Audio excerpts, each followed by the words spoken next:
Okay, hello, this is my rig that I built for the plug and play sessions that I'm doing with disabled children at weekends at the moment. It's based around an Ableton Live setup, but there's a few bits and pieces that are kind of like tied in to make it specifically useful for people who have got mobility issues or other disabilities. So the basic setup has got a selection of sounds in it that are pre-programmed. A lot of those are controlled with the launch pad, which allows us to set up some basic backing tracks. So we've got a few tracks on here that set up basic drum beats, basic bass lines, and allow us to change those bass lines. So it's a selection of tweaked samples and bits and pieces that I programmed from scratch. Okay. And these are sort of programmed to give people who've not used electronic music before an idea of the kind of sounds that we can generate with this equipment. Okay, so that's what we use for the backings.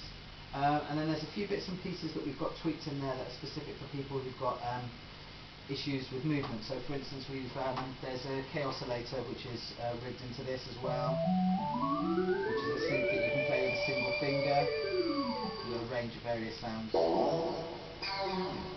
we can put on there, or we can also put percussion sounds as well.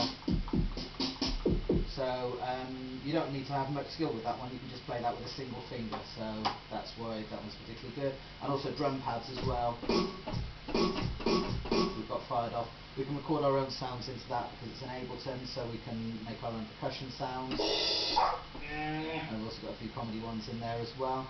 And then in addition to that, we've got the Soundbeam setup, which is normally set up with quite a sort of drab MIDI sound canvas, but we've got it set up in this instance with an arpeggiator. So even if people have got very limited movement, they can still trigger that. It doesn't need to be done with the hand, you can do it with your head. So if there's people that have got very limited movement, they can also get involved in the music making as well. And then in addition to that, we've also got some retooled PlayStation buzzers. At the moment are set up with sound effects.